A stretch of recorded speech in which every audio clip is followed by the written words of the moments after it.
Well, welcome everyone to another Delicious Nutritious Adventure event. This event is in collaboration with Plant-Based Nutrition Movement, and my name is Carrie Bruno. I'm a pharmacist, a PBNM board member, and your host for tonight's event. Plant-Based Nutrition Movement's a nonprofit organization, and our mission is to educate, inspire, and support those moving towards an evidence-based, whole, minimally processed, plant-based way of eating as a way to improve health and quality of life at all ages. And anyone interested in health and wellness is welcome to attend these events, whether you've never even heard about a plant-based diet or you're curious about trying it, or maybe you've already been following this way of eating for many years. We're all here to help each other and to learn more along the way. So these events are held monthly on the third Tuesday of the month, and this program will be recorded and available for future viewing or sharing on the PBNM YouTube channel.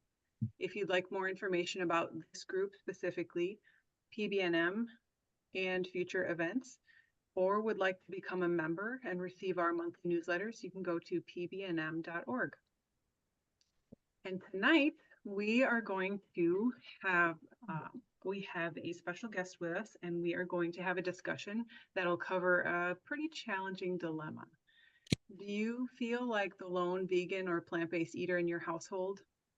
Maybe you're struggling to maintain your plant-based lifestyle while your family maybe doesn't quite share the same plate.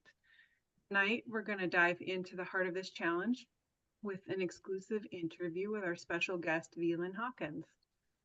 VLynn is a certified accelerated business development and mindset coach, a business growth strategist and trainer, and the co-founder of Vegan Visibility Productions, a leading digital marketing enterprise that amplifies the voices of plant-based brands and entrepreneurs.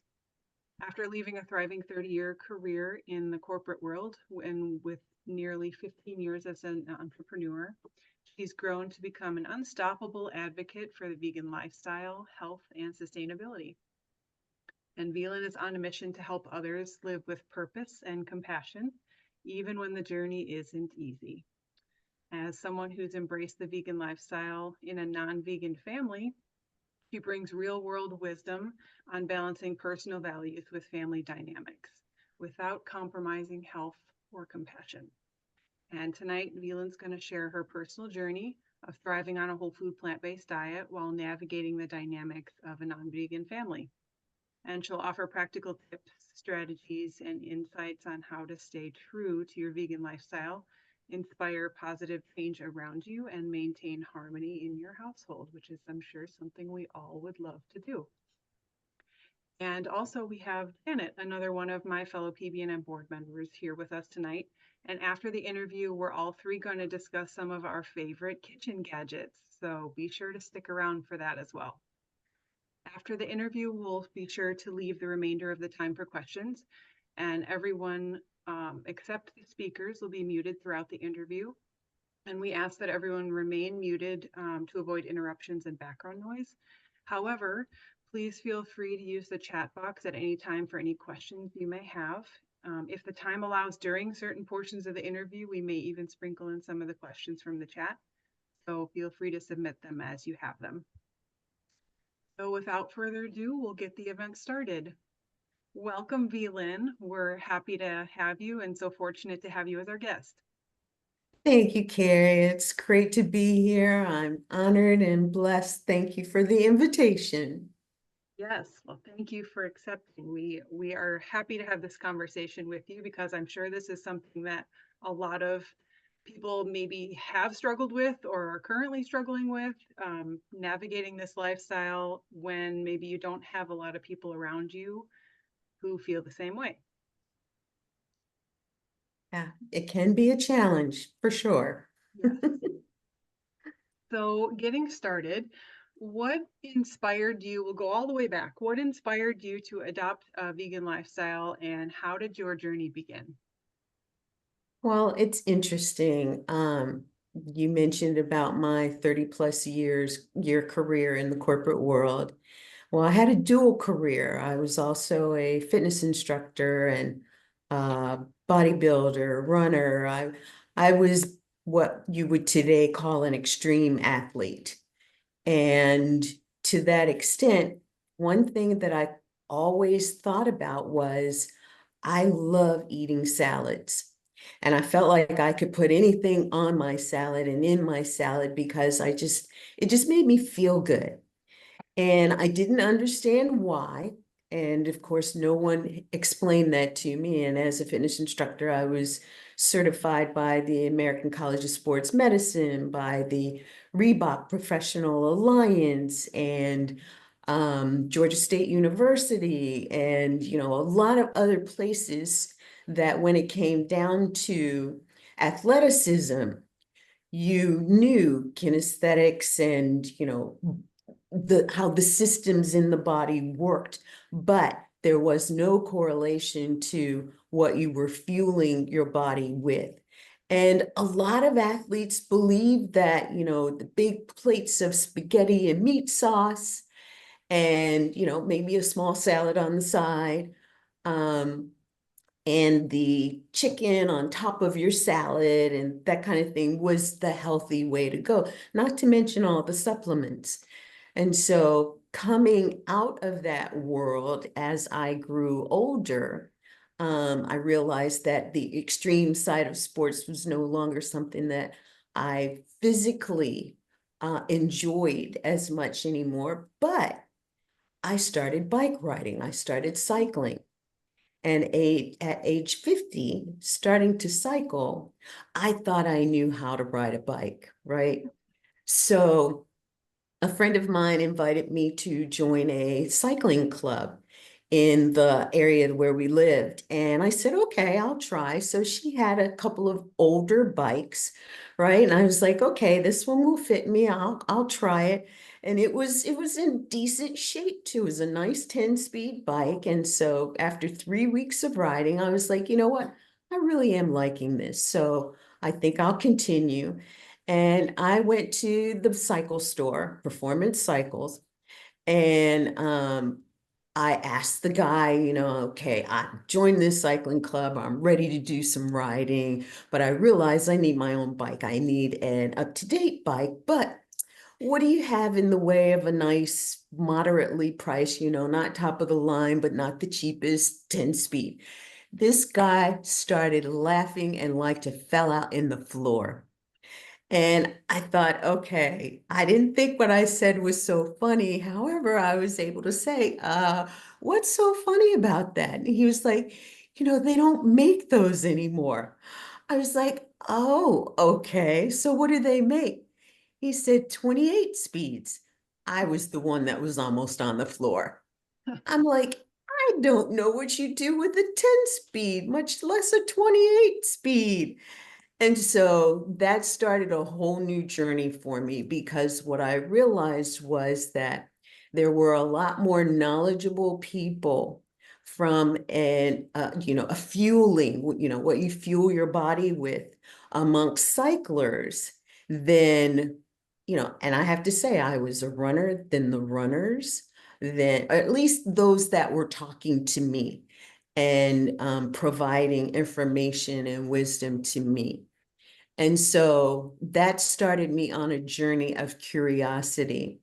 But so a decade and a half later, I found myself having started my own business, working on a project where I got introduced to all of the luminaries in the plant-based space. And I was able to be a part of a team that interviewed each one of them. And you talk about getting indoctrinated into this world by those who really not only know their stuff, they've written, published books, they've, had decades of experience in this space. And one of the biggest questions that I was part of the team trying to answer was, what is impeding the plant-based movement from moving more quickly? These luminaries are out there. They're big names in the industry. They've done stuff. I mean, Neil Barnard with the Ditch Milk campaign, they've done some things. And yet the whole food, plant-based lifestyle movement was still going at a tortoise pace. And so as we continue to do some things to answer that question, it put me in a space of deciding that I wanted to become plant-based. I also ended up having some knee issues, which, I'm like, okay, plant-based diet and lifestyle is going to help with that. And it did. However, I ended up last year, 2023, having both of my knees, full knee replacement surgeries. And I recovered well. I am still healing, which is nice because I feel the healing. I feel it, going through my body. And I know that a lot of the good that I'm feeling from it is because of my whole food plant-based diet and lifestyle. But that is how I got into this space. And when I finally decided I'm 100%, because it was a journey, but when I finally decided, and this has been now 6 years ago, it's hard to believe it's been that long. When I finally decided I'm 100% whole food plant-based, I would not accept that I was vegan. Even though I was in the space of, I don't want to do any harm to animals. I want to help save the planet. And if what I eat contributes to that, I'm totally on board with that. And then the more that I learned, the more that I realized, because of the philosophy of ahimsa, that basically means compassion to all. And I thought, first of all, in giving compassion, I have to give it to myself first. I have to understand that I didn't know what I didn't know when I was eating animal products. And I had to give it to myself as it related to my family, because I was the cook in the household. And I cooked back then. I could make some dishes. I had some signature, these are my dish. They had my name on them, kind of thing. And when I made the decision that I was going in this direction, it took a lot out of me to finally say, you know what? And I think it happened in a dream. If you are killing yourself with this kind of food, how is it that you can cook it and serve it to your family? Mhm. And I thought that was the turning point for me. I have to tell them I can't do this anymore. Now, you guys are grown. You can decide whatever it is that you want to do. And I have nothing to say about that. But I ask you to indulge me in understanding that I can't do this anymore. I don't want to. It goes against every fiber in me.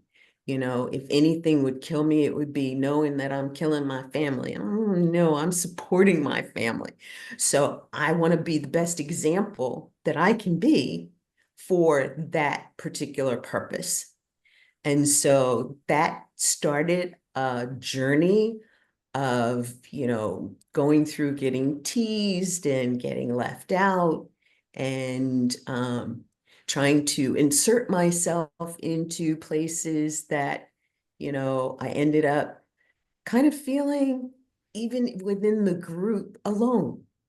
Mhm. I'm the only one eating this way. And I have to admit that persevering through that actually helped my family to investigate, is this really healthy? Mhm. She's saying it is, but I don't believe her. So they're investigating themselves and saying, okay, this may be healthier than what I'm doing now. And they have entered their journey of having more plants on their plates, eating more salads, eating more vegetables, eating more consciously with less sugar and less salt and less oil. Yeah. So I'm really happy that things have moved along in this direction. I'd love to see them eating even better. But again, I realize everybody is on their own journey, and who am I? I was on mine. Yeah, it all takes us, as long as it takes to get to that point. And we didn't know what we didn't know beforehand. And you kind of Exactly. once you know, it might take some others a while, but for me, I know, and sounds like for you, once you knew, you made that decision and didn't look back. So, Yeah. Yeah. yeah. And giving myself grace too, because I think about the birthday parties that I've been to, and everybody's getting a slice of cake, and I'm looking at one in my hand and I'm saying, it's got all the milk and the bread and all the stuff that I don't eat anymore.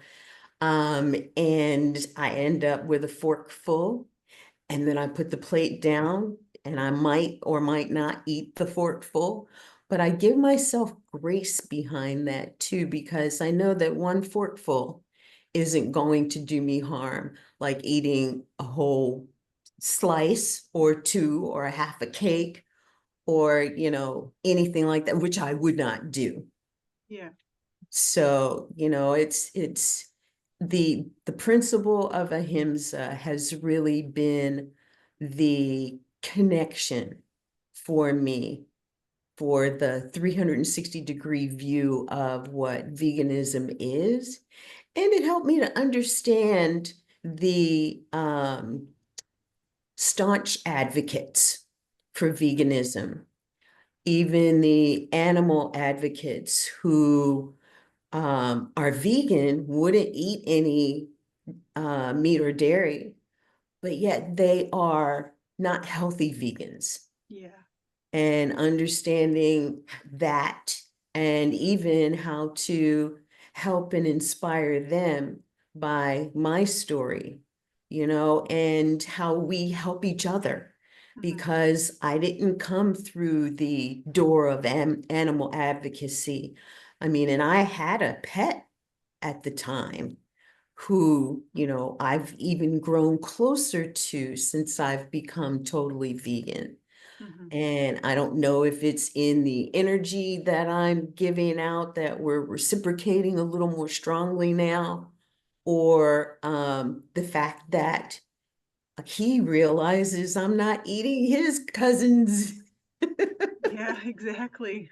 So yeah, yeah. Yeah, I'm glad you brought that up because I think when people decide to eat more plant-based, it can come, or their decision can come from multiple different avenues. Health being one, animal rights being another one, and regardless of what was your first initial reason for introducing more plant-based items, or going 100%, you begin to see all of the other avenues as you continue that path. I know for me, I work in healthcare, so health, was the first thing that got me hooked. But now, as I think about it and realizing, the animal um, compassion side of it, that is growing as a reason why I do this as well. So your reasons, there can be multiple reasons, and they continue to develop as you go down this road and continue this lifestyle. And it's wonderful question that was put in the chat. Is my animal a vegan? My dog is 85% vegan. I feed him V-Dog products. He loves the treats. They just recently came out with a wet dog food. And so I mix his kibble and the wet food together. And he's a happy little guy. He's 10, he's almost, no, he's 11 now. He's 11 years old, and he's just as healthy as I don't know what. And I'm so grateful for that. When I was looking up his breed, they typically live 14 years. I think he's going to live longer than that. He runs really fast. I mean, he's very agile, and boy, does he have a personality. Yes, I believe that. Yeah, it's interesting. I actually had a conversation with somebody today about that very topic. I know from, at least from what I've heard, dogs can be mostly, if not all, plant-based.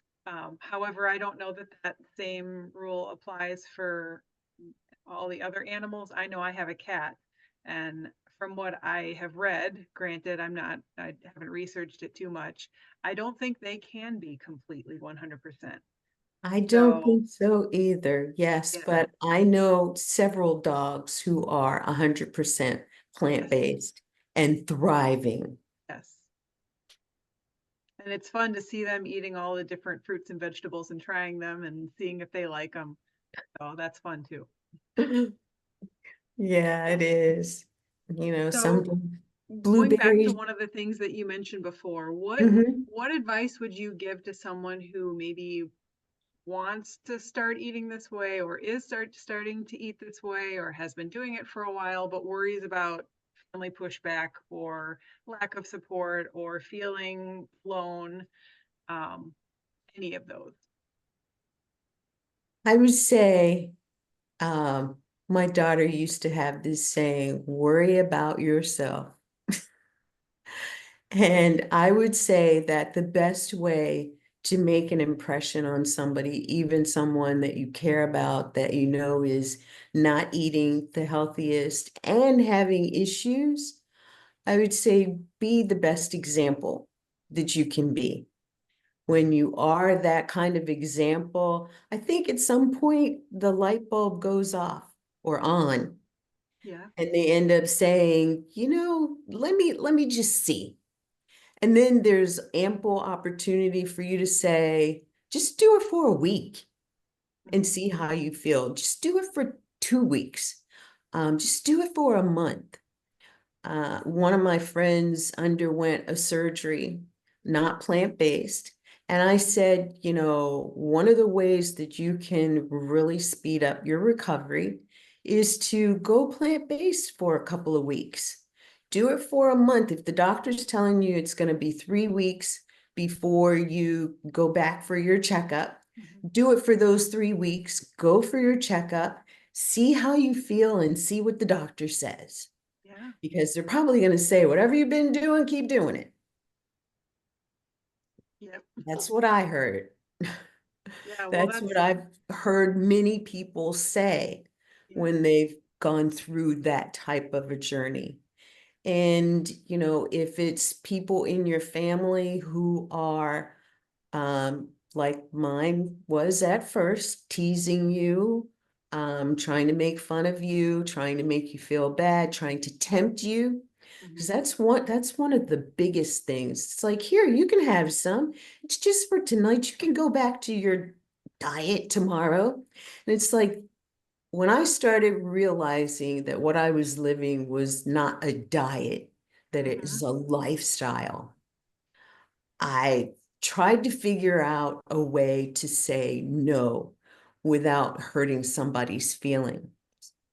And I remember a long time ago, we used to, Friday nights, a small group of us used to meet at a local hotel. They had a band, they had, all the bar and the finger foods and everything. And one of my friends was missing for a while. And then all of a sudden, he showed up again. And I was like, well, where have you been? He's like, I just needed some space. I just needed to get away for a little bit. And um, he ended up, we were having drinks. I had a glass of wine, and he said, just water. And can you put it in a wine glass for me? And so they did. And I was like, you're not drinking? And he looked at me and he's like, nah, I'm allergic. And Hmm. I thought, oh, what a great way to explain I'm not doing this anymore because it's hazardous to my health. And so back to the vegan space and going out with friends and stuff like that, when they started asking me, well, what's wrong with you? Why aren't you eating this? I'm allergic. There you And go. I was. I started really recognizing early on that I would swell, I would bloat, I'd be gassy, those are all symptoms of an allergic reaction to something. Mhm. And so I'm like, okay, I'm allergic to meat and dairy. And dairy, I have to say, was the first thing that I really was allergic to because I ended up in the hospital one time passing kidney stones. And I swear there was this little petite nurse, a little Black lady, came into my room and she was, checking the bags and she was doing her stuff and checking the chart and everything. And she says, "Do you mind if I ask you something?" I'm like, "Is it something that's going to help ease the pain?" Because if you've never passed kidney stones, you don't know what pain is outside of child labor. Um, and she said, "Well, I don't know about that, but it might prevent it in the future." I'm like, I'm all ears. And she said, "What did you have to eat yesterday?" And, me, vain, I was like, I ate like 3 bowls of cereal and a couple of muffins. And she said, might have been. And I was like, "What?" She's like, "Can I give you some advice?" I was like, "Please." She said, "I would watch my dairy intake. Dairy has been known to help create kidney stones." Mhm. And I said, "Okay, great. Thank you." That was the last glass of milk. That was the last bowl of cereal. That was the last muffin. That was the last in the way of dairy. Yeah. And I tell you, I used to have cystic acne so bad, I would have an acne cyst as big as a quarter that I had to go to the dermatologist and get a shot of cortisone in my face. And whether it was on my cheek or my forehead or my chin, it was horrendous. And then, of course, the needle was this big. I'm like, the thing is this, what are you doing with a needle that big? What, do you really need a needle? And I was so happy that I didn't have to think about undergoing that trauma again. Yeah. But I tell you, our journey is, I was able to leave dairy alone. Mhm. Soon after that, I left red meat alone. And, for me, it was chicken and fish, but cheese was something that was part of what I guess I grew up on and what I felt my children would eat. So I made a lot of baked potatoes with broccoli and cheese, and I'm thinking it's the potato and the broccoli, forget the cheese is even there. Yeah. But when I think about the harm that I was doing to my kids, I needed to express compassion for myself because it hurt for me to think about what it is that I did that I didn't know that I didn't know about. Yeah. And I know too that I wanted to tell everybody, stop feeding your kids cheese, ditch the the block of Velveeta Mhm. cheese, just throw it away right now. Don't even give it to somebody else, just throw it away. And I realized you can't do that. It's not really the way you want to do it. And so, I really appreciate the people who are out there sharing the message about how to talk to others Mhm. in a way that allows a sense of um, not just fluidity, but ease Yeah. in the conversation about adding more plants into your daily lifestyle and being more plant forward, being more plant conscious, Mhm. being more health conscious. So I'm health conscious. I'm taking 5 bottles of pills. I'm taking 5 different prescriptions. It's like, Yeah. that is not health conscious. Mm-mm. That's sick conscious. Yeah. And, we want to get out of that too. We want people to understand that the healthcare system has become a sick care system because it's cyclical. Yep. You get in it and you're in the cycle, the revolving door. You go out, you go home, you do some stuff, you come back, Back with the same and issues. or worse. Yeah. Yeah.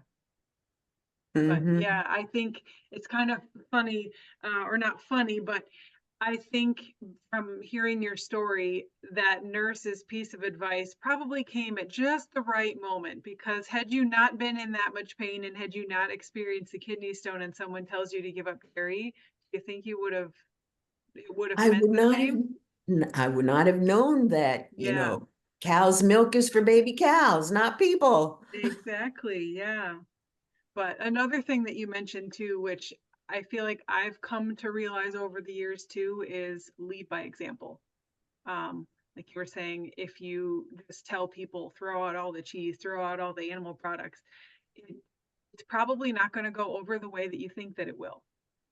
There might be one or two people out there that would, jump on the bandwagon that way, but I've over the years realized that leading by example and just doing what you do, people will see it rather than you having to explain it. Um, and they may over time ask questions after seeing you eat certain way and, um, observing your lifestyle. But I think leading by example is much more effective. I agree. I agree. And And when I talk to people at the health club or just out and about, I, listen to them. Listening is a great skill to have. And sometimes we're always talking and telling, and they're shutting off. But if we listen and ask really good questions about the person, whether it's someone you just met or if it's a good friend that you're catching up with, if you really listen and then as I'm listening, I'm thinking, what, how could I bring something in that is going to be relatable, that they could relate to? Like how could this benefit them by what they're experiencing or what they're sharing with me? Mhm. And it seems like in my path lately, I've been led to talk to people that really need to hear this message. And whether if they have heart disease, I ask them if they've ever heard of Dr. Dean Ornish or Dr. Esselstyn. And the answer is usually no. So I tell them that order their books and I ask them if they've ever heard of the Forks Over Knives film. It's usually no. We all on this call more than likely are familiar with the plant-based luminaries and all the popular books, but 95% of the people out there, the population, have still never heard of this. So I tell them my personal experience and people that I really know that have reverse heart disease, diabetes, lupus, and the list goes on, MS, arthritis, and whatever they're experiencing, even just high blood pressure, swollen ankles, headaches, acne, like you had shared, VLynn, whatever their symptom, joint pain, carpal tunnel, everything is going to be better on a plant-based diet. I've learned that no matter what they have. And it's just thinking about who is that person that I follow that I could send them. So then I just say, you know what? I could be a life preserver for you. It's up to you if you want to grab onto it. But here's my phone. If you wouldn't mind typing in your name, cell phone information, and your email, and then right away I send them, so I don't forget, I send them a text. Say, hi, this is Janet, and I'll send you some information. Tell me a little more about what you're most interested in. So then I put it back in their court. It's almost like playing a tennis game, hitting the ball back and forth. And they will then come back and say, oh, I heard inflammation is, you know, an anti-inflammatory diet is good, or I have mucus, or I have this, or I have that, whatever it is. And then when I get home, I send them a few links to websites or YouTube videos that I know, or I just search if I don't have one ready available, I'll just go to my YouTube and I'll search, you know, plant-based diet, arthritis, and then everybody will come up, and then I'll see familiar ones and the most viewed ones. So then I send them a few links, and I said, after you watch these and read some books, come back and I'll give you some recipes. But I don't just talk and push. I want them to, you know, work with me on that. I find that really works well lately. Would you agree with that type of conversation? Thoroughly agree. That is the best strategy. The being curious yourself about what it is that another person may be dealing with or curious about. And that way you know how to respond to what it is that they're interested in. And you'll know if that's not somebody that you even need to spend the time talking about anything with, because they're just not open to hearing anything. But I find that in today's environment, with what is out in the marketplace about plant-based anything, people are more willing to listen initially. They listen further when you approach it like you talked about, Janet, with being curious about them and how you can help them. Everybody will take someone assisting them, and coming from a space of non-judgment and, you know, just a heart to help. And I think that there are more people today who are interested in doing that. They just don't know how. And so it makes it important for us to have conversations like this so that we can help others to understand and to pick up these techniques and try them out. And every conversation is not going to go 100% the way that you would like, but, you know, part of it too is about planting seeds. You know, your curiosity about someone that kind of reciprocates curiosity about a plant-based lifestyle, and just hearing a story, that's a seed planted for somebody to be able to say in the back of their minds as they're going through something, I remember that story. And maybe that's something that'll help me. Let me look up some more information or ask somebody else, or, you know, where's that lady's phone number? So I Yeah, love that's that. important. Yeah. And follow-up is important. And everyone on the call, or people watching this, you could simply say, hey, I'm a member of this organization, nonprofit organization. It's called Plant-Based Nutrition Movement. We're all members, whether you're a board member, a volunteer, or just on this call. You are a member. You get our newsletter. So you're on our call. You're educated. So just say, hey, I'm a member of this nonprofit organization, and we're a community of like-minded, you know, professionals that are interested in helping other people. Give you the information that you may not be aware of, because we all were where you were. We didn't know this information. It's not on the news. It's not in the paper. It's not in those little medical magazines that you get at the doctor's office, because they would be out of business if everybody was doing this, basically, because everybody would be well. We would And have they a different kind of to medical get that news. system, that's for Right. sure. Yeah, we would. So it's just, you know, let people know that, hey, I have this great resource, send it to them, let them check it out, pbnm.org. And, you know, if there's family with children, I usually try to strike up a conversation, because they're usually snacking on something that I know is not healthy. And, you know, I let them out, I give them my card, you know, have them look up some resources on children's nutrition, which is so important to focus on the younger generations, whether they're athletes or children or seniors. There's, we're in contact with people all the time, and we could share this message if we just step out of our comfort zone and don't think about us, but think about them. And, have them go on our website, have them join our meetings here and look at our recipes. But food, usually if I show them pictures on my phone, oh, this is what I had last night, for dinner. And they're like, oh, I could eat that. That looks good. That's usually the comment we get, right? Or show them the Forks Over Knives website with some recipes. And they're like, oh, those look good. How colorful, I could see what you're talking about. And then it kind of pulls them in with the food.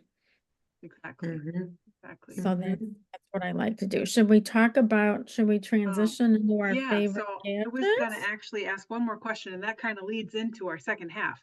So on the thread of keeping things relatable, one thing I was wondering, VLynn, you mentioned that your family maybe wasn't as receptive in the beginning, but how do you, keeping it relatable to them, how did you find creative ways to maybe introduce them to plant-based foods, meals, snacks, anything that they maybe already enjoy, but changing it slightly? Well, a couple of things. Again, it all came down to being that example, right? So, we like Mexican food and we like movies. Hmm. And so we would do a lot of dinner and a movie. And one of the things that we would do in ordering out was, and this is the ordering out part, um, they would order out and get, their fajitas or whatever.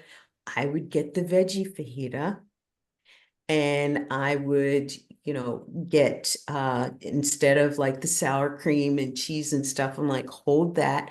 And I would use the salsa, but I would be just like, and really expressing because it tasted really good to me. And it got to a point where, because we would do a lot of dinner and a movie, it was very seldom that we would look at doing dinner someplace where I would not have something to eat. Mm. And they became very conscious of it. Like they love going to Longhorn Steakhouse. Mhm. And I'm like, no, I'm not going, or I'm not getting anything if you order from there. Or if you order me a baked potato, and then I've got my salad stuff here, I'll just make myself a salad and I'll have a baked potato. And, we could still do our dinner and a movie and everyone was happy. But when it came down to who was getting sick in the Mhm. household, who had a cold, who wasn't feeling good, who had a headache, who had a this, who had a that. It wasn't me. Mhm. I didn't have any of that stuff. And it started sinking in. You've actually got, and I'm of course, the oldest one in the household. So it's like you've got a strong immune system. Now, it doesn't mean I don't want to be careful. We just came out of a pandemic and Mhm. COVID is still doing what COVID is doing. But I probably have the healthiest immune system in our household Yeah. because of my diet and lifestyle. And so I work out, we all work out in our own ways, in our own places. And that's been an addition. Talk about the longest standing athlete in the home. That's me. You can take And that medal. then the one who was the cook. So everybody's had an opportunity to experiment in the cooking space. My daughter is a really great cook. I can't eat that stuff anymore, Yeah. with all of the sugar and stuff. So she's even started finding vegan recipes that she thinks would be good that don't have all the sugar and stuff in them because she's starting to feel the Mhm. difference that this plant-based lifestyle can do for you. But I tell you what, when she comes home and she's like, I got a headache, I'm like, what did you eat today? Yeah. You know, and not to do a dig or anything, but you know, we sometimes need an outside person to ask that question, because if we're in the pain so Yeah. deeply, we don't think to ask ourselves that question. But I ask the question and I move on. Can I get you anything? No, I'm all right. I'm going to bed. But, Mm. you know, that question being prompted, well, what did I eat today? Yeah. Because we all know that the food that we eat becomes the contributor to whatever our body is saying in response. Exactly. Yeah. And I don't think a lot of people necessarily connect what they eat to how they feel. I know I didn't really in the beginning either. And then as I was changing what I was eating, I started to notice a few things. But like you were saying earlier, telling people that, I can't eat that because I am allergic. Well, in some cases, yes, you are. So, and you don't connect those dots until you maybe remove some of those foods. And then when you have them again, you realize how maybe bad you felt, or certain health issues that seemed to pop up and you didn't even really associate them with foods you were eating. So it Mhm. can make a huge difference. It can, it does. It does. And that's probably been the biggest thing in my household for me.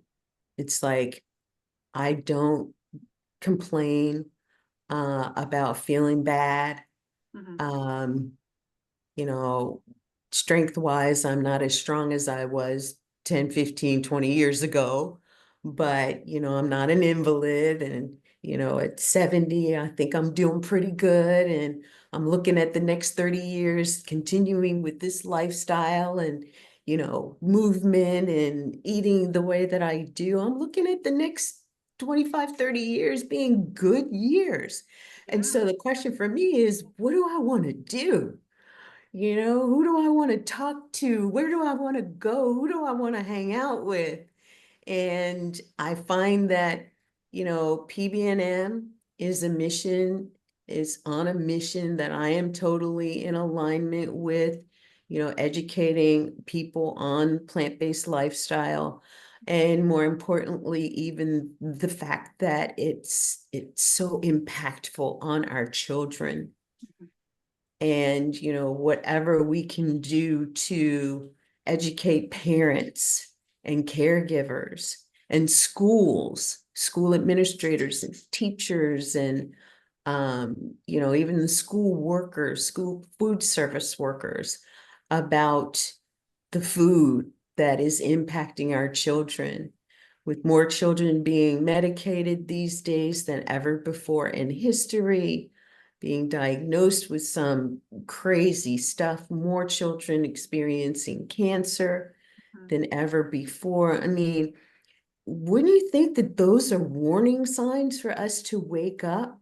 I mean, we're getting it from both ends. Adults are having their issue and children are having their issues. Why aren't we connecting those dots and trying to figure out the reason why and Yeah. then act on that? Yeah. And so I get really excited when I can connect with the people and organizations and opportunities. And that's kind of what my business is, you Yeah. know, amplifying the voices of plant-based and vegan entrepreneurs that are in the conversation of using lifestyle and food as medicine to help people, help heal animals, the plight of animals and our planet. You know, when we take care of people and we start seeing the shift in the human frame that is consuming more plant energy, Mhm.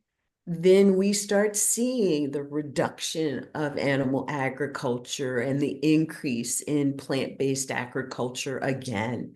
And we start seeing the balance in the environmental impact and the sustainability in the shift back to, I'll call it alkalinity.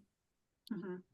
You know, it's really important that we again continue to have these kinds of conversations. And you know, even one of the things that I do is I say that enjoy the opportunities to preach to the choir, but we also have to fortify ourselves because we're called to be in conversation with those who need this information. They are not the choir yet. Yeah, exactly. So, yeah. Yes, well, that's a very important message. We here at PBNM agree, and the more people that we can educate and inspire and share with is important. So thank you very much for the work that you're doing. Um, it's Thank you. yes, very Yeah. important. So moving along to the kitchen, um, we were going to share some of our favorite kitchen gadgets. I know you said that these days you don't cook as much as you used to, but I'm sure there are probably a few gadgets or items in your kitchen that make it easier when you do prepare your own food. So can you maybe share a couple of the things that are your favorite? Well, I've got a couple of big pots. You know, like a lot of people like to cook in crock pots. I've got a crock pot, but I don't really use the crock pot so much, right? Um, and a lot of it is because of my lifestyle. I would rather work out than cook. Yeah. I would rather take a long walk than cook. But remember me saying I like to eat. Yes. So I will cook, and probably twice a month, depending on the batch size that I get, I make this really huge stew. And Mm, it's a vegetable stew. Cabbage, kale, cauliflower, broccoli, spinach, and carrots. And I've got this gigantic um, orange diamond pot mhm. that I love to put everything in. And I know I've done too much when everything that I put in is overflowing. Yes. And I Been have to there. go to a second pot. But I love that. I love seasoning. I have some favorite seasonings: cayenne pepper, um, garlic powder, onion powder, and even like cutting up the onions. I'll cut up the cabbage and the kale and all of that. For some reason, I have this adverse reaction to cutting up an onion. So I'll do minced onion and onion powder. But one of my favorite go-tos as far as food, and I'll start with the food and then I'll get to my new favorite gadget. Okay. Um, I I I have found that frozen is my friend. Mhm. And so I will do the fresh cabbage, the fresh kale, and I will add, you know, they've got these giant bags of the broccoli and cauliflower, and even sometimes they have the squash Mhm. in it and other vegetables too. I will utilize that bag, and either half of it goes in my pot, or depending on how much I have, I will put it all in there. Another one of my favorites is I have this mushroom soup that I make, that again, part of these frozen vegetables can go in there with that soup, and I am good to go. Um, I will fix some rice, some brown rice or brown and red rice, and love that with flaxseed and garlic. Mm. But my favorite go-to gadget is because somehow I finally got the courage to figure out tofu. Ooh, that's one of my And favorites. So you hit the right one. so I was like, I asked everybody, how do you fix tofu? What, comes in this little box or in this container? I'm like, what do you do with it? And somebody said, I had the same question at one point, and I just looked it up on YouTube and found somebody. I was like, that's a novel idea. Yeah, right. Everything's on YouTube these days. And so I did that, and I was like, okay, I think I can do that. So I bought some tofu, and it sat around here for the longest because, of course, they said you have to have a tofu press. And Mm. so then I was like, all right, I got to get a tofu press. So I got a tofu Oh, press. I love my little tofu press, but I'm going to tell you, you're going to laugh at me about this.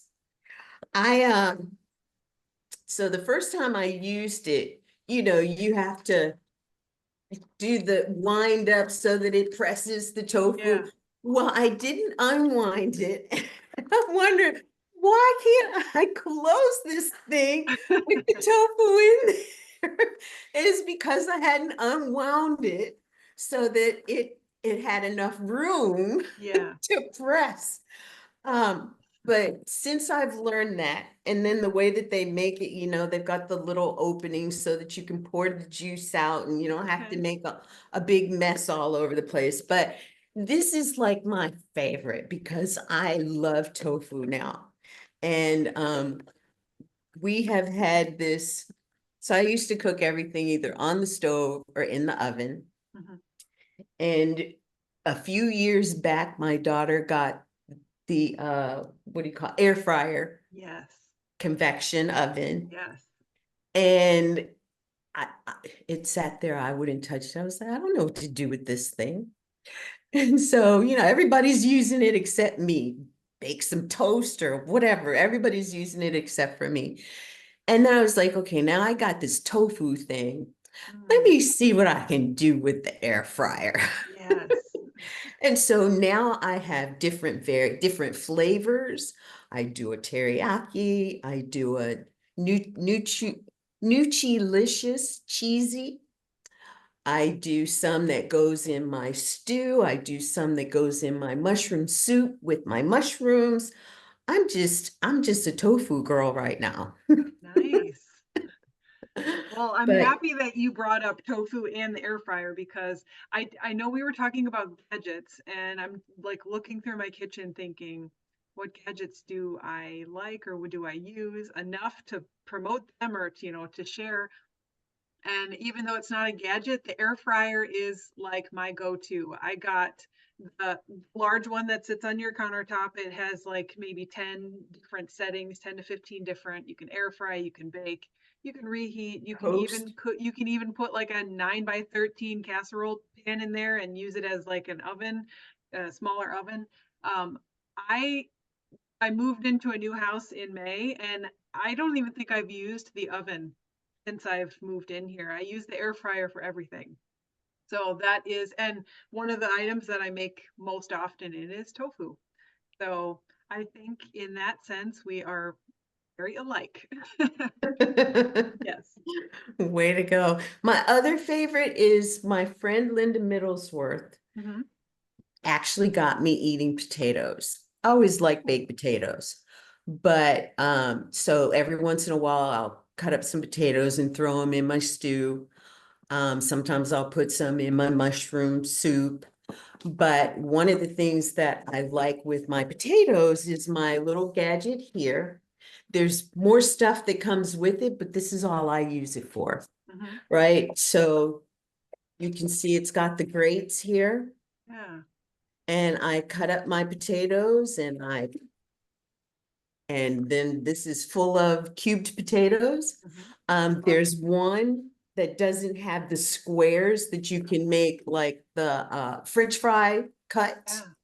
And I will do that maybe once or twice. But my biggest go-to is baked potatoes and baked sweet potatoes. I love those, where I can Nice. just cut them up and eat the skins. I'll put hummus on them. One of the other things that I like, it's rather fatty, but it's nut fat, is bitchin sauce. You ever Hmm. had any of Yes, that? I've heard of it, but I don't know that I've ever tried them. It comes, my favorite flavor that it comes in original spinach and artichoke, buffalo, and chipotle. Mhm. My favorite is chipotle and buffalo because I'm a Yeah. spicy kind of girl. You heard me Yes, call my cayenne pepper. But I will put that on a baked potato, and you don't need a lot. Just yeah, a little drizzle and just with a baked potato and a salad, which I used to eat back in the day and really think, I feel good. This is a good meal to be, moving fast on. Because back yeah, then, raising two kids and, my kids used to tease me, my mom got 5 jobs, Mom, because I was actually teaching fitness classes at 4 and 5 different fitness studios and gyms, 3 different YMCA's at one point in time. And yeah. so, my kids were like, can we not have to go with you this time?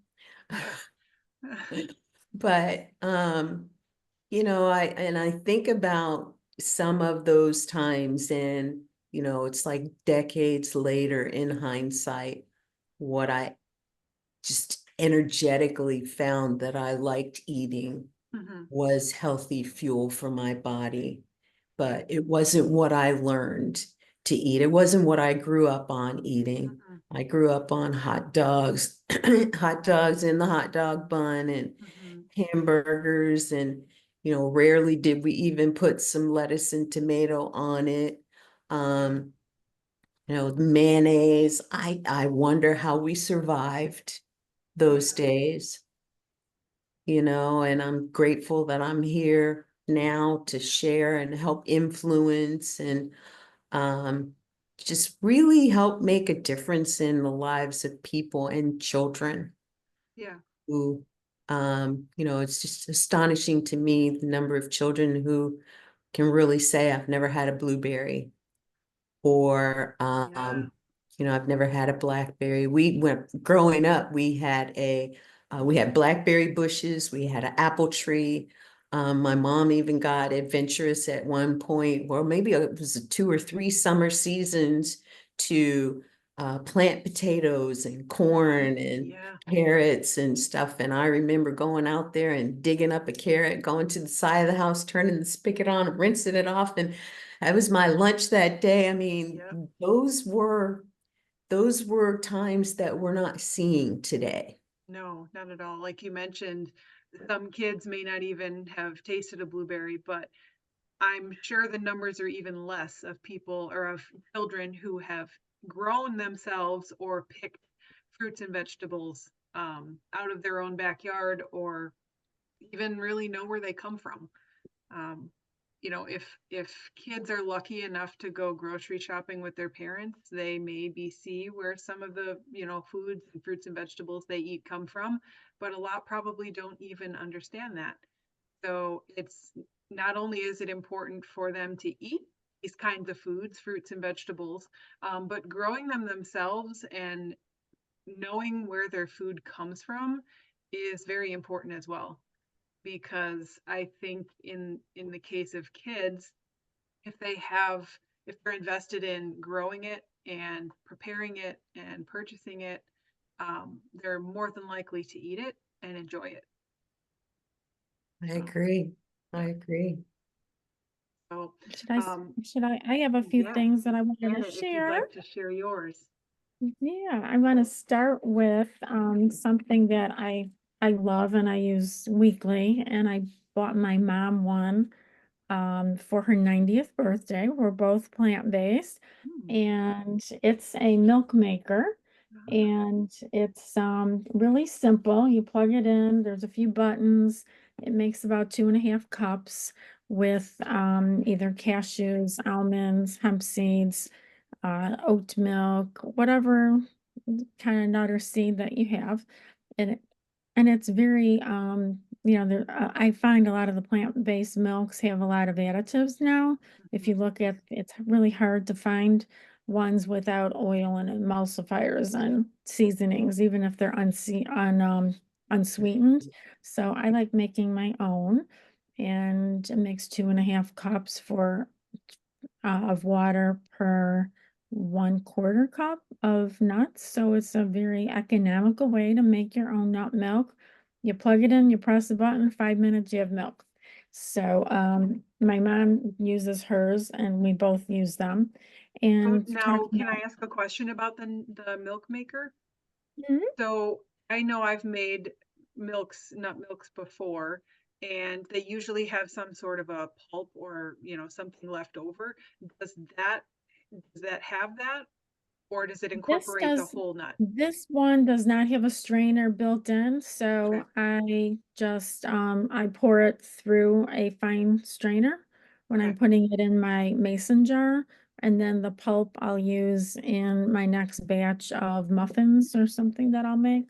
Okay. Because I don't like throwing it away, I'll just add it because I'm making right now almost twice a week. I'm making pumpkin muffins from Chef Mm, AJ's book. It's a very simple recipe.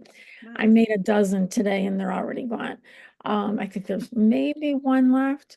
But one of the other items that I like since we do like fresh salad and vegetables, these are little containers.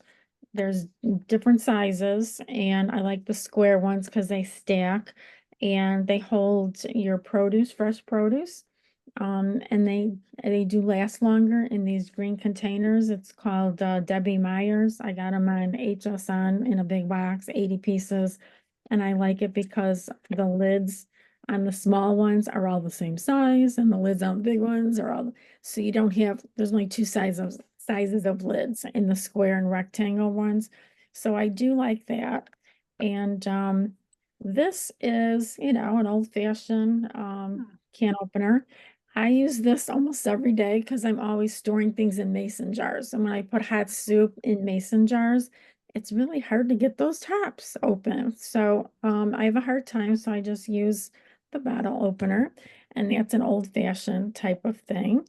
And then when I make, like I said, I make muffins very often. So I have a mini muffin. So I like hmm, this little scooper.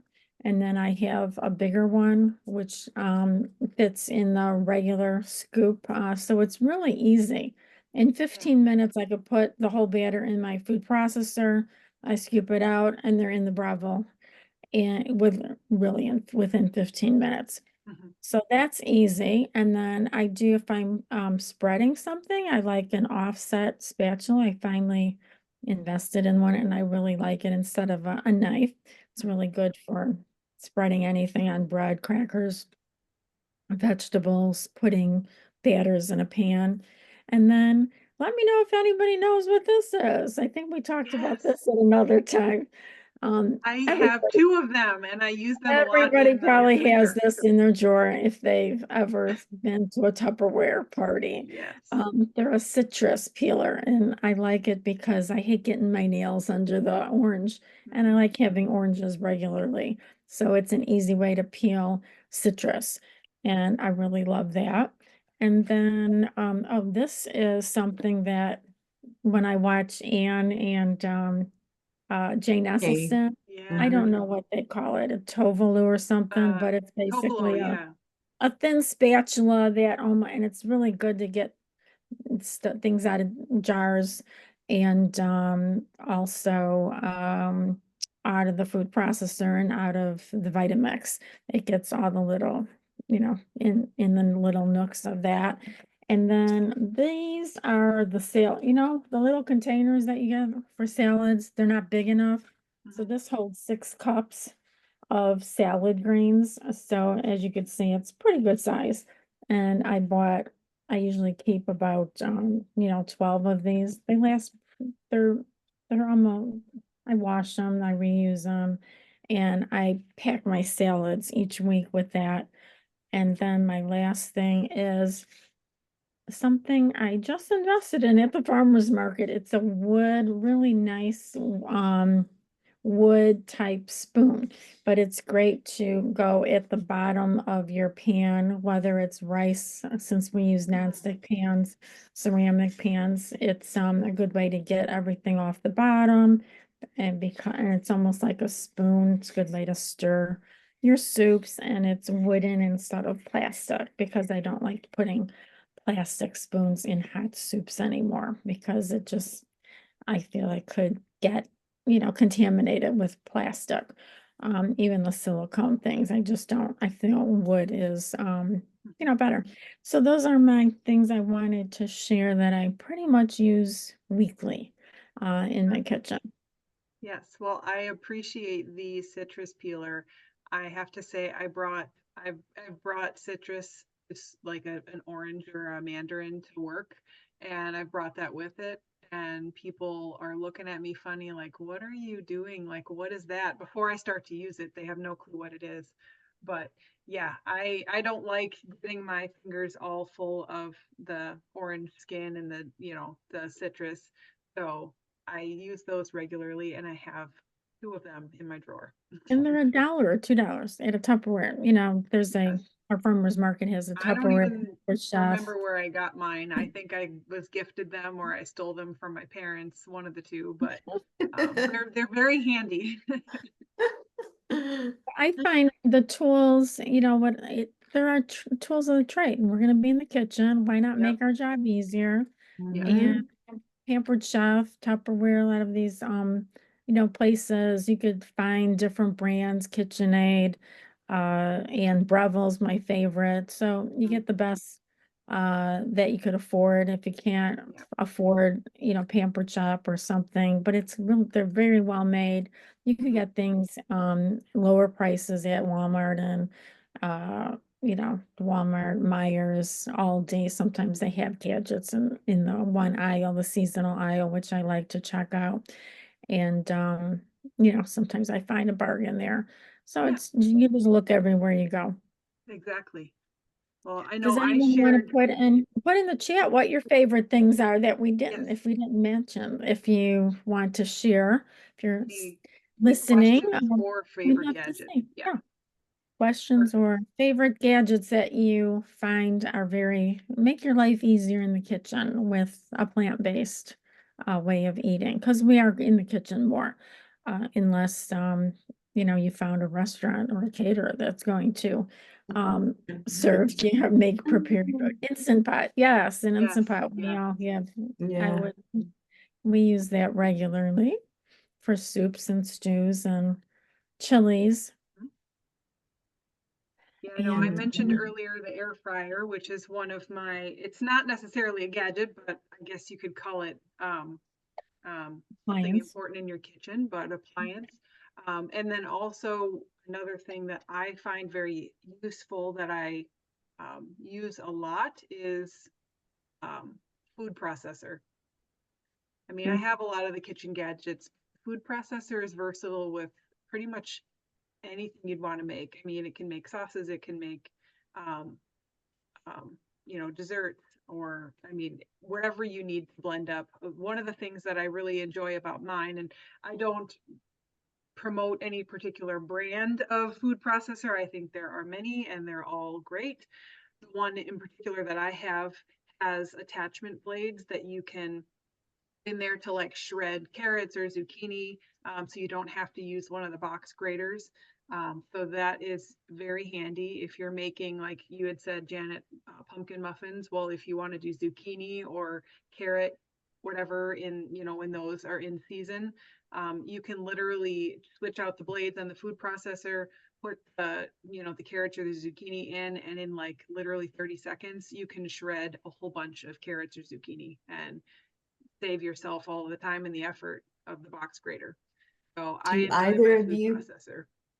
do either of you have a doodler? I You don't know, know if I know what that is. so a piece of squash or a carrot, you put it in and you turn it. Oh, the spiralizer? Spiralizer, yeah. Okay, Yeah, I there's a do. brand called Doodler, Okay, but got it. Now I yeah. understand. Yes. I have I do. um I have a handheld one, or I mean, yeah, a handheld one, or I have the KitchenAid mixer, which has the attachment with the spiralizer. I don't use them as frequent as some of my other kitchen gadgets, but yes, I do have those as well. Do you have one? Do you use it? No, I think that's on my Christmas list. Oh, That's another way to help influence change too. Right. I put a couple of things on my Christmas list, one of which was one of my, I said, I need some cookbooks. I don't have any cookbooks. Yes. And I got a cookbook, Dr. Seaby, the cookbook, sea moss recipe, herbal teas, smoothies, desserts, salads, soups, and more to build the body. And I have to admit, the photos are black and white, but these are some pretty decent recipes. Hmm. But then I had to go big, right? I told you that my friend Linda turned me on to Dr. McDougall. And so I got the starch solution. Okay. And in the back of the book are all kinds of really great minestrone soup, tortilla soup, spicy tofu tacos with Hmm. shredded cabbage and cilantro, wraps. I mean, these are some really good recipes. Um, and then because of how I started in this space, right? Um, don't laugh. Can you read that? Yes. For Dummies by, is that Juliana? Is The that Juliana? Juliana Heaver, I have that one. Yeah. the Complete Idiot's Guide to Plant-Based Nutrition. Do you know And she wrote that book in 6 weeks? I heard her on a podcast. Could you imagine? She had like a wow. deadline to write that book. There's a lot in that book. I mean, everything from stocking your pantry to breakfast, lunch, dinner, dessert recipes, Yeah. and the nutrition information is really good too. But that just wasn't enough to get me to start cooking. Ah, but I have considered, one of the things that I think I'm gonna do this Christmas is buy myself a cooking class Mm. because the skill of using the knife to cut things and just some of even the gadgets that we talked about, my apprehension with just tofu. I mean, come Mhm. on. Um, so I think that that's next for me. And, I say all of this to really encourage those who are new in this space that there's no one way to do any of this, that we're Mhm. all on a journey and we're all looking at, what's the best way for me.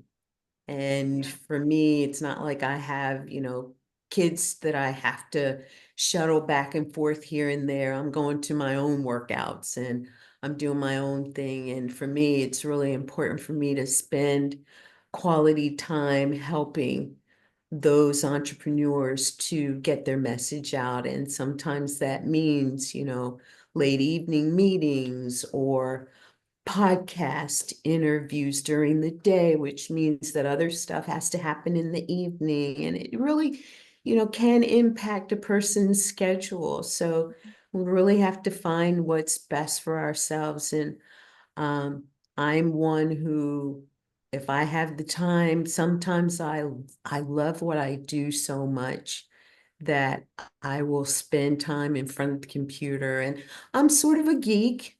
So I'm looking at, a new piece of video editing software or, you know, um, Janet and I were the other day looking at the back end of a piece of software so that, you can manage emails better, part of a CRM system. And, those are the things that I like, I love. And maybe it'll shift one day and I'll get more into the cooking aspect. But right now, I find what's good for me are things that I'm evolving into. And what would really be cool is to have some guy friends that love to cook, that love to cook plant-based, and then I can go hang out with them and Yes, that would be helpful. yeah. Start going to some vegan meetups in your area. That's what I would suggest. We do have some we have a few people that posted their favorite things. Yeah. We have calendars. I have several different sizes of calendars. Yes. A tofu press, tofu bud. Is that, what brand is The yours? name of it. I Tofu don't, bud. I don't have a tofu press. don't know what the name of mine is. And then It has a name. Yosanti says a good juicer and a high-powered blender for smoothies and gazpacho. Nice. Good. Sounds interesting. And yes, we have Ashley and Yosanti. Where are you from? We don't recognize your names. I don't, at least if you could put in the chat where you're from, if you're still listening. We haven't seen you on camera, but we'd like to know. Oh, Atlanta. Ashley from Atlanta. Oh, I don't know if so VLynn. Ashley, do you know any places where some vegan meetups might be happening? And Oh, Yosanti is from North Atlanta. Oh, I'm Oh, in North Atlanta as well. I was gonna say, don't know of any vegan meetups, but I live in the west end of Atlanta and it's very vegan conscious area with lots of vegan pop-ups and restaurants and a lot of new restaurants coming up. Yes. So that was the first location of the Slutty Vegan Pinky Cole's restaurant. Exactly. Yep. Yeah. And I do know of things and I'm looking forward to walk with the doc. The Morehouse has a group that does a walk with the doc. And I've often wondered, what do they do after they walk? I hope they find a good vegan restaurant to go and hang out and patronize. But those are some of the things that I'm just getting into. mhm. Since last It- year it- was. It's important to have a community in your area Mhm. so you can be face to face and try different recipes and ask the questions, cook together. And because just everybody online, we're great to see everyone here, but it's nice to walk together and have a meal together and build that community. So yeah, Eventbrite is a really good place. Facebook is a good place. There's more and more vegan groups popping up all over. So we encourage everyone to search or build a group yourself. If you Yeah. can't find one, build it and And they will talk to come, people won't to join, they? invite people to join you.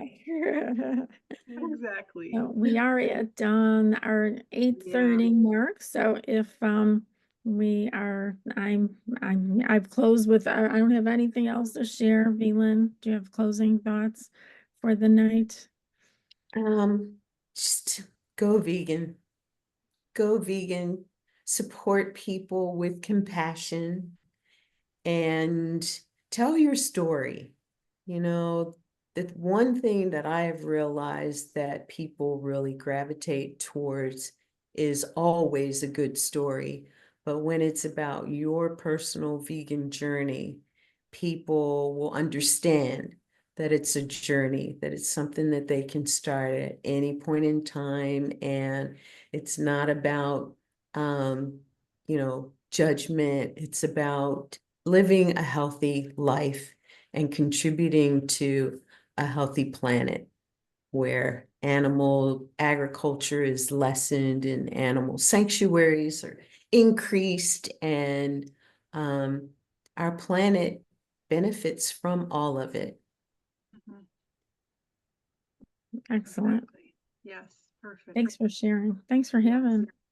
spending your time with us. And I Yeah. think, Carrie, you may have some closing thoughts to Yeah, along close the us same up. lines, just thank you very much for being our guest, sharing your story, and inspiring all of us to continue the journey or start the journey if you haven't already, and sharing some of your favorite gadgets and stories um, and all of the above.